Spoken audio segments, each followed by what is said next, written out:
메이저 미디어들의 뉴스 소비 시장에서의 영향력은 급격하게 떨어지고 있습니다. 좀 심하게 얘기하면 보지 않는 수준이라는 건데요. 저 보시면 9시 뉴스는 그 MBC의 그 심볼인데 88년 시청률이 33%입니다. 2016년 기준으로 이게 5%까지 떨어졌습니다. MBC가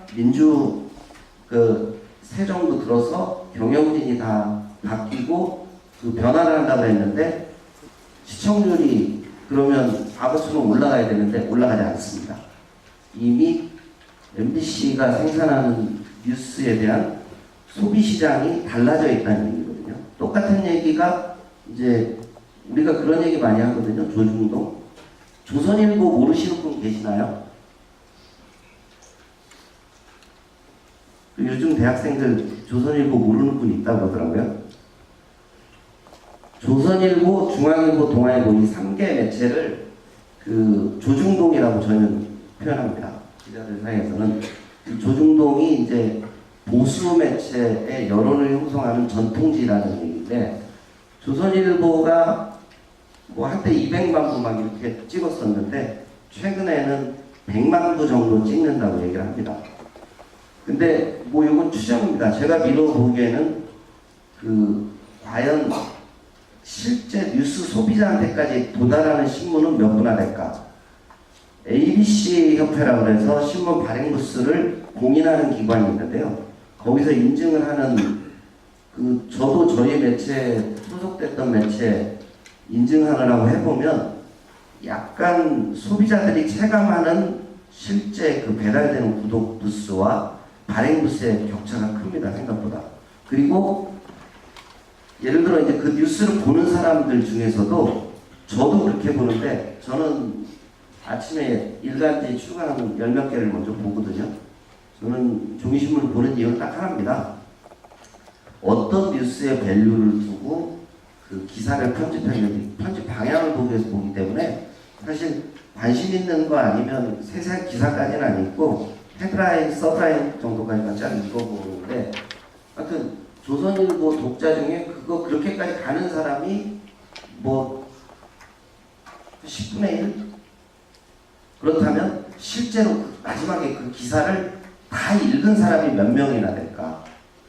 이렇게 생각을 해보면 종이신문이 느끼는 그 위기감이라는 건 저희가 생각하는 것보다 훨씬 큰 거고 데이터가 말해주는데요. 발행 부스는 최근 10년 동안 한 해도 쉬지 않고 줄고 있습니다.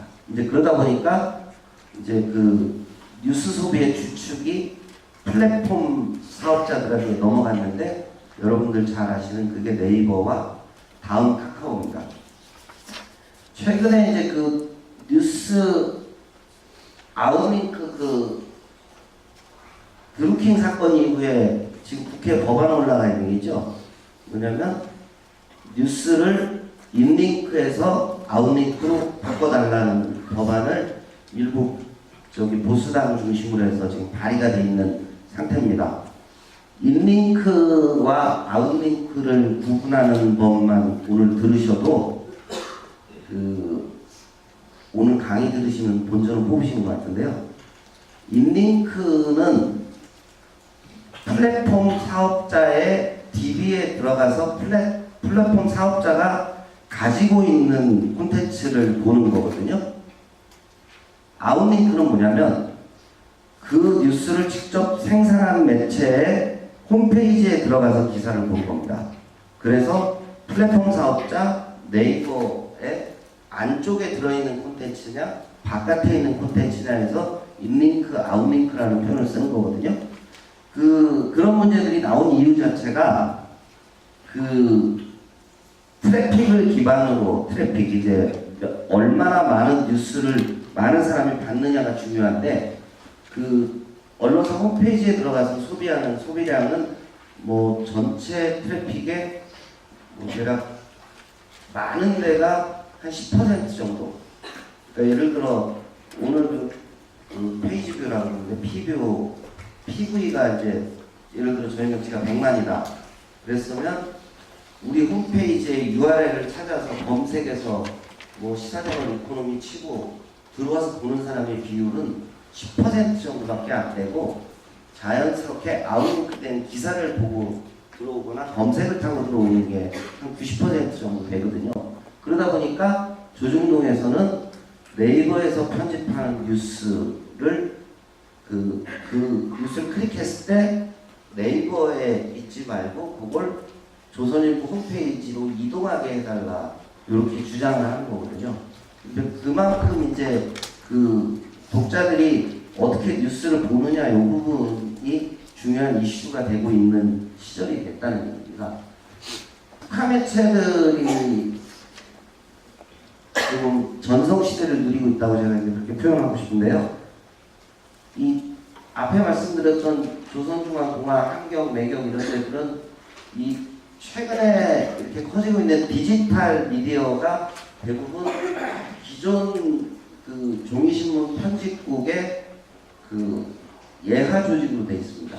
그렇다 보니까 독립적인 그 기사들이 나오는 게 아니고 그 온라인 뉴스부 혹은 속보부 이런 형태로 해서 기사를 생산하는 그런 일들이 생기거든요. 이제 그러다 보니까 좀 독립적으로 해야 되겠다 하는 데들이 나오는 게 아까 말씀드렸던 머니투데이 같은 데입니다. 이제 분리형이라고 제가 표현한 게 그 디지털 편집국, 그러니까 포탈에 가서 많이 읽힐 기사의 밸류에이션을 하고 거기에 맞는 기사를 생산하는 그런 부서들에 대해서 좀 권한을 주고 있는데 이것조차도 최근의 그 미디어 트렌드에 비하면 맞지 않는다 이제 이런 얘기들을 하다 보니까 이제 독립형 미디어들이 등장합니다. 시사 저널에서 분리해 나간 시사인 같은 데도 대표적으로 이런 게 쓰고요. 그 다음에 이제 그 벤처형이 등장합니다. 여러분 PT 퀘스트라고 들어보셨죠? 그 모바일에서 페이스북이나 이런 데 보면 인사이트, 아웃스탠딩 그 저보다 나이가 한 5살, 그러니까 40대 기자들한테 물어봐도 그 매체를 아는 사람 절반이 안 되더라고요.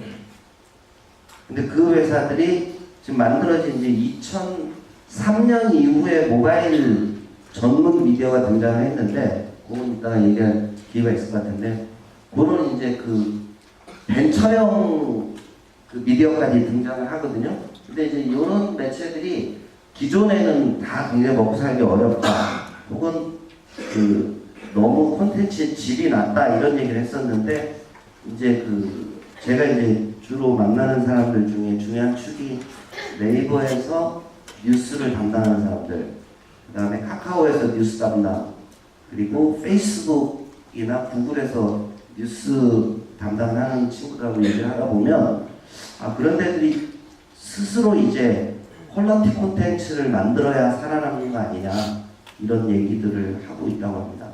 그래서 그런 부분이 좀 시사하는 게 있는 것 같고요.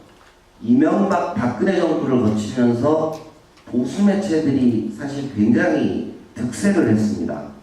지금 제가 대표적인 데가 뉴데일리다 보니까 뉴데일리 홈페이지를 여기 보여드렸는데 그 뉴데일리뿐 아니라 여러 매체들이 보수 매체들이 등장을 했고 그 보수 매체들 특유의 색깔을 내면서 상당히 많은 혜택을 받았고 실제로 정부 광고도 그 이명박 박근혜 정부 기간에 굉장히 많이 집행이 돼서 보수 매체들이 성장을 했습니다.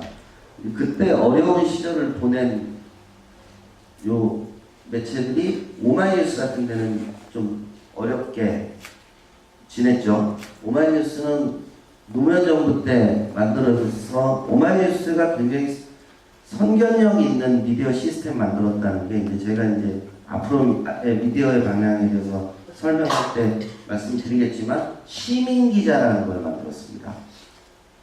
독자도 기사를 쓸 수 있다. 그걸 처음 해준 오마이뉴스였고요. 근데 오마이뉴스도 시작은 그렇게 했지만 사실 지금 살아남기 위해서 제대로 편집고 갖추고 그 취재 기자들이 이제 기사를 쓰는 시스템으로 바뀌었죠. 그리고 이제 최근에 다시 빛을 보는 게 이제 뉴스타파나 시사인 같은 독립 매체들이 굉장히 그 전성 시대를 누리고 있습니다. 뉴미디어 생태계에서 그 소비되는 뉴스의 파괴력이 여론으로 형성되고 네이버의 실검에 상위에 올라가는 게 사실은 굉장히 자연스러운 현상이 되는 시대에 왔다는 얘기거든요. 그러니까 이런 흐름 자체가 한마디로 표현을 딱 하면 130년 미디어 역사의 그 종말을 앞두고 있는 대한민국 미디어 역사입니다. 종이신문. 그리고 1950년대부터 지금까지 최고의 영향력을 누렸던 공중파. 그리고 웹페이지로 이제 그 2000년 이후에 약 20년 동안 소비됐던 뉴스가 이제 모바일로 넘어와서 휴대폰에서 뉴스를 소비하는 시대로 됐다는 거거든요. 실제로 데이터를 뽑아보면 뭐 제가 최근 데이터를 준비를 못해서 2, 3년 전에 봤던 데이터를 보면 뉴스를 주로 어디에서 소비하느냐, 어디서 뉴스를 보느냐 얘기를 했을 때 모바일로 본다는 사람의 비율이 70% 정도 됐거든요. 30%는 뭐냐면 그 직장에서 근무하는 월급쟁이들 짬짬이 본다는 그 수요이기 때문에 없어지지는 않을 것 같아요. 그러면 이미 주류 소비 플랫폼은 모바일로 정착이 됐다 이렇게 보는 게 맞을 것 같아요. 대부분 이제 그 뉴스를 다 포털에서 소비하기 때문에 그렇습니다. 그 2015년 기준으로 그 문체 관광부에 등록된 전체 언론 매체가 18,000개입니다. 그리고 네이버하고 카카오가 1, 2차 그 컨텐츠 파트너라고 골라놓은 매체가 한 1000개 정도 되거든요. 그 1차가 검색입니다. 검색은 뭐냐면 쉽게 얘기해서 여러분들이 어떤 기사를 보고 싶을 때 그 키워드를 검색했다. 예를 들어 김정은을 검색했을 때 김정은에 관련된 기사를 쓴 거를 검색 알고리즘이 찾아내서 모아주는 그 대상이 되는 매체가 1차 파트너인데 그게 약 1000개 정도 되고요. 2차는 콘텐츠 프로바이더라고 합니다. CP라고 하는데 CP 사업자에 들어가 있는 건 한 120개 정도밖에 안 되거든요. 그러니까 네이버 메인 홈페이지에서 그 뉴스가 편성된 거에 들어가 있는 뉴스는 딱 그 120개 매체의 뉴스만 들어가 있습니다. 그 매체 뉴스만 합쳐도 하루 몇천 건이라는 거거든요. 그리고 유료 제휴 뉴스 파트너는 한 160개 정도 되는데 무슨 얘기냐면 아까 말씀드렸던 인바운드 뉴스는 그 네이버의 그 DB로 들어가서 네이버의 서버에서 표출이 되는 콘텐츠의 경우에 언론사들이 그걸로 해서 수익을 얻을 수가 없기 때문에 그 CP 이용료라는 걸 줍니다. 뭐 큰 매체는 몇십억부터 짜잘한 매체는 뭐 몇천만 원까지 그걸 주는데 그 유료 제휴 매체 수는 약 180개 정도 됩니다. 그러니까 사실은 18,000개의 매체, 지금은 그보다 늘어났겠지만 그 매체들이 있다고 하지만 어디 가서 명함 내밀었을 때 아 기자십니까 하는 데 들어가 있는 거는 요 1000개 매체라고 보시면 되고 그냥 어디서 저기 하는 기자 아대 기자님 소리 들을 수 있는 거는 이 160개 매체라고 보시면 됩니다. 그래서 요게 이제 이 160개 매체가 만들어진 배경이 있는데 2015년 말에 네이버가 뉴스를 지맘대로 편성해서 뭐 뉴스 가지고 장난친다 뭐 그건 뭐 끊이지 않고 얘기가 나오는 거거든요. 그 메이저 매체 몇 군데를 빼면은 그 아웃링크보다 그냥 지금처럼 인링크 방식으로 소비하고 싶다 뭐 이런 얘기들을 하거든요. 그러니까 요게 쉽지는 않을 것 같습니다. 뭐 드루킹 특검 결국은 할 텐데 뭐 뉴스의 중심에서 지금 벗어나 있죠.